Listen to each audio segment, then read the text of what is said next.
This is a 2016 Porsche Cayman GT4. I've borrowed it from a reader who lives a couple hours away from me named Paul, who apparently believes that I am a rational and reasonable car journalist.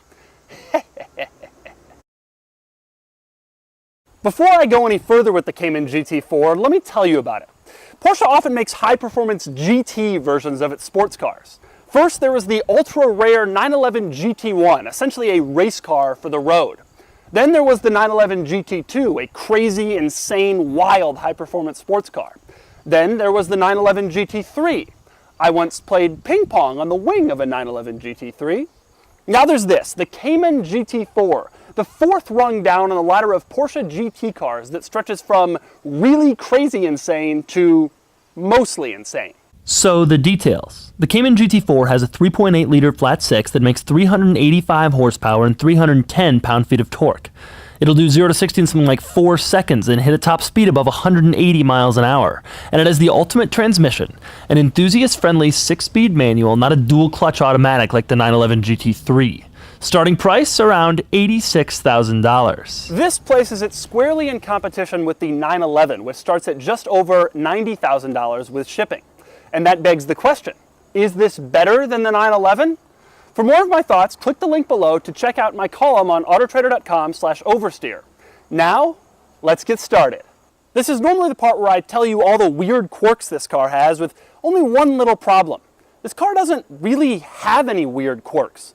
Most Porsches don't. This company has figured out a way to engineer away all of the weird quirks. It has normal door handles. Getting in and out is easy. There's a trunk, front and rear. The controls are normal. The brake lights are normal.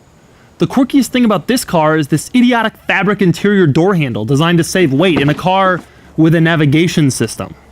In fact, aside from the surprisingly small rear wing for a Porsche GT car and a few other styling modifications, the Cayman GT4 isn't much different on the outside from a run-of-the-mill dime-a-dozen Porsche you'd expect to see parked in reserved parking at your local orthodontist office. Until you climb behind the wheel. Let me show you what I mean. The thing about Porsches is they're just so easy to drive fast. God, it's just so planted on the ground. It feels so good. I just love these things so much. The Cayman in general, and then this is like the ultimate Cayman.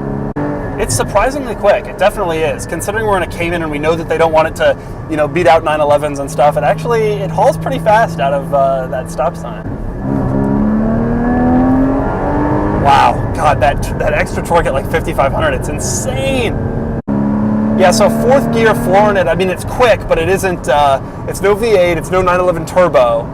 It's really a car designed for back roads, twisties, fun, even long sweepers it can do, but it's not a car you want to take to the drag strip. It's not like a muscle car explosive kind of deal. That's not what it's made for. And the stick shift just proves it. Like, it wasn't designed for the all-out crazy track, although I'm sure there are people, it can be used that way well. But it's like, this is the absolute back road cruiser. So the ride isn't all that rough. In fact, dare I say, that Focus RS I drove last week may actually have been a little rougher than this. Sound is surprisingly good considering the motor's not that big and there's not really that much power.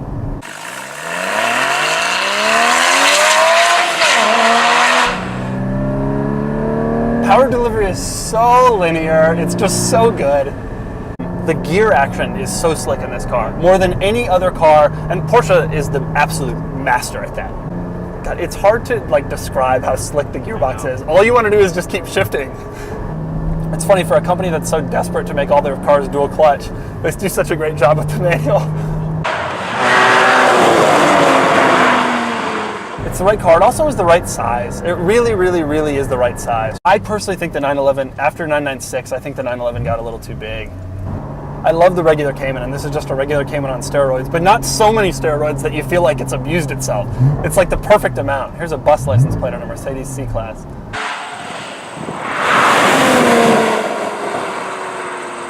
I don't know, I love it. I think this is really a special car. It's just so confident. It makes you feel confident. It makes me feel like a much better driver than I am.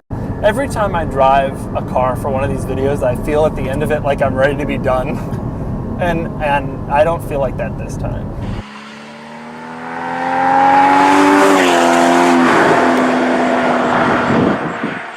So the Cayman GT4 doesn't look quirky. It doesn't feel quirky. It isn't quirky. It's a serious car that delivers serious performance for serious drivers. Is it better than a 911 is? Of course! The 911 has evolved into a grand touring luxury car, the kind of vehicle that you buy if you want to relax behind the wheel of a beautiful automobile. The Cayman GT4 is what the 911 used to be, a fun, exciting sports car that delivers real performance at 9/10 and puts a smile on your face. And when you climb behind the wheel of the Cayman GT4, you'll have the satisfaction of knowing that you're driving the best Porsche since the Carrera GT. And that's no small feat.